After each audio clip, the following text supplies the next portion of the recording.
কাজবিলাক সদায় চলি থাকে আৰু ইয়াৰ কাৰণে যথেষ্ট আমাৰ এই ধৰণৰ ভৱনৰ প্ৰয়োজনো হয়।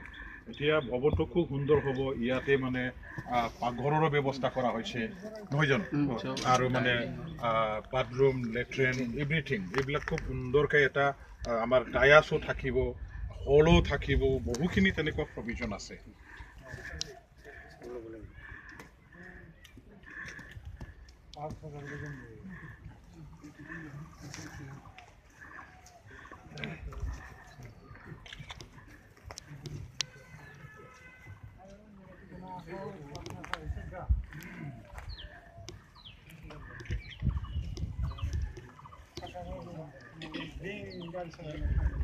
ঠিক আছে।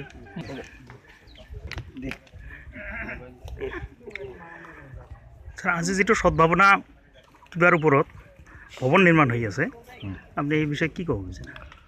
আমাৰ কচুগাঁও ব্লকৰ অধীনত MSDP ফাণ্ডৰ যিটো পইচা আহে, এই পইচাৰে এটা ইয়াত সদ্ভাৱনা মণ্ডপ বনোৱাৰ নামত ভাৰত চৰকাৰৰ যিটো ফাণ্ড ইউটিলাইজেশ্যন কৰাৰ গাইডলাইন আছিলে, ইয়াত এটা প্ৰভিজন আছিলে এই ব্লকৰ অধীনত যিকোনো এটা ঠাইত আমাৰ সদ্ভাৱনা মণ্ডপটো বনাব পাৰিব। আৰু ইয়াৰ কাৰণে আমি আমাৰ প্ৰয়োজনটো বুজি পেলাই কচুগাঁও ডেভেলপমেণ্ট ব্লকৰ যিটো আমাৰ এৰিয়া, ইয়াৰে এটা এই কিহত আমাৰ যিটো কি আছে ব্লকৰ ওচৰতে থকা যিটো মাটি আছে, ইয়াতে সদ্ভাৱনা মণ্ডপটো বনাবৰ কাৰণে, এই গৃহটো বনাবৰ কাৰণে আজি আমি ইয়াত স্থানটো ঠিক কৰিছোঁ আৰু ইয়াৰে আধাৰশিলা আমি স্থাপন কৰিছোঁ। সদ্ভাৱনা মণ্ডপটো বনাবৰ কাৰণে ইয়াত পুঁজি ধাৰ্য কৰা হৈছে 1,42,00,000 টকা। গতিকে খুব এটা ডাঙৰ, খুব এটা সুন্দৰ ঘৰ ইয়াত বনোৱা হ'ব।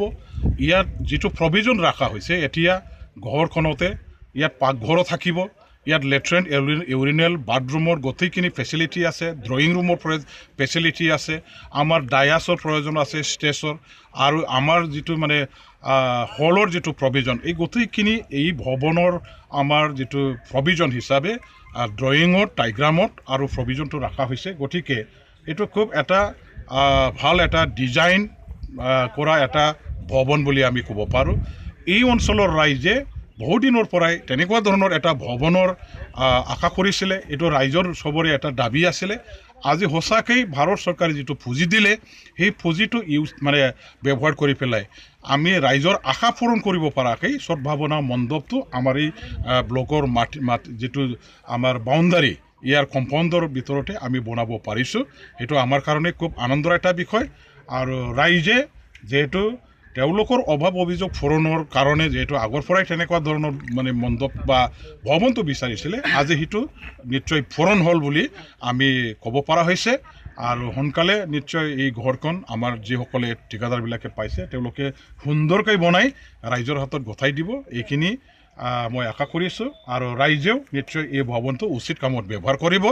ৰাইজৰ সামাজিক যিবিলাক কৰ্ম পৰ্ব, তেওঁলোকৰ যিবিলাক অনুষ্ঠান প্ৰতিষ্ঠান, ইয়াত আহি পেলাই নিশ্চয় কিছুমান নিয়ম নীতি থাকিব, ইয়াৰ আধাৰতে সেইখিনি ব্যৱহাৰ কৰিবৰ কাৰণে সুবিধাখিনি পাব আৰু ৰাইজৰ কাৰণে এটা লাভান্বিত হ'ব বুলি মই সেইটো আশা কৰিছোঁ।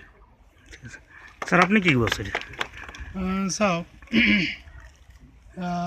আজি কচুগাঁও উন্নয়ন খণ্ডৰ অধীনত আমাৰ ব্লক কেম্পাছৰ ভিতৰতে যিটো সদ্ভাৱনা ভৱন বুলি MSDP, এইটো আগতে MSDP বুলি আমি কৈছিলোঁ, এই MSDP প্ৰগ্ৰেমৰ অধীনত যিটো প্ৰকল্প, যিটো ভৱন হ'বলৈ গৈ আছে, সেইটো অতি এটা প্ৰয়োজনীয় এটা স্কিম আছিলে। মই আশা কৰিছোঁ এতিয়া কচুগাঁও ব্লকৰ অধীনত যিসকল মাইনৰিটি সম্প্ৰদায়ৰ যিসকল লোক, বিশেষকৈ ইয়াতে মুছলিম খ্ৰীষ্টিয়ান এই দুই সম্প্ৰদায়ৰ মানুহ ৰাইজ বেছিকৈ আছে। গতিকে তেওঁলোকে বিভিন্ন কামত এই ভৱনটো এতিয়া ব্যৱহাৰ কৰিব পাৰিব। ইয়াতে তেওঁলোকে ধৰ্মীয় কিবা আলোচনা বিলোচনা কৰিব পাৰিব। ইয়াতে তেওঁলোকে ৰাতি হল কৰিব পাৰিব, কাৰণ ইয়াতে পাকঘৰৰ ব্যৱস্থা থাকিব। গোটেই ভৱন বুলি ক'লে যিখিনি সুবিধা থাকিব লাগে, গোটেইখিনি সুবিধা থাকিব। ইয়াতে তেওঁলোকে মেল মিটিং কৰিব পাৰিব। ইয়াতে তেওঁলোকে ৰাতি থাকি পেলাই বিভিন্ন আলোচনা বিলোচনা কৰিব পাৰিব। এইবিলাক কাম তেওঁলোকে কৰিব পাৰিব। আৰু তাৰ লগতে আমাৰ ওচৰৰ এই অঞ্চলৰ যিমান ৰাইজ আছে সেই ৰাইজসকলেও এই সম্প্ৰদায়ৰ নহ'লেও মাইনৰিটি সম্প্ৰদায়ৰ নহ'লেও আমাৰ যিসকল আধাৰ কাষ্টৰ যিসকল সম্প্ৰদায়ৰ মানুহ আছে তেওঁলোকে এই ভৱনটো ব্যৱহাৰ কৰিব পাৰিব। এইটো নহয় যে অকল মাইনৰিটি কাষ্টৰ মানুহে ব্যৱহাৰ কৰিব, সেইটো নহয়। অন্য কাষ্টৰ অন্য সম্প্ৰদায়ৰ মানুহেই এই ভৱনটো ব্যৱহাৰ কৰিব পাৰিব। এই ভৱনটো ব্যৱহাৰ কৰিবলৈ আপোনালোকে কিবা মাননি বা আপোনালোকে কাৰ হাতত দায়িত্ব অৰ্পণ কৰিব? নাই, সেইটো এটা নিশ্চয় এটা আমাৰ হেৰি আছে, কমিটি এটা থাকিব ইয়াতে, মেনেজমেণ্ট কমিটি এটা থাকিব। আমাৰ অলৰেডি ব্লক লেভেল কমিটি এটা আছেই, ব্লক লেভেল কমিটি এটা আছে। তাৰোপৰি এই ভৱনটো চোৱা চিতা কৰাৰ কাৰণে বা মেইনটেনেঞ্চৰ কাৰণে এটা কমিটি থাকিব, সেই কমিটিয়ে সেইটো দায়িত্বটো ল'ব। ঠিক আছে, ধন্যবাদ। ধন্যবাদ। ধন্যবাদ।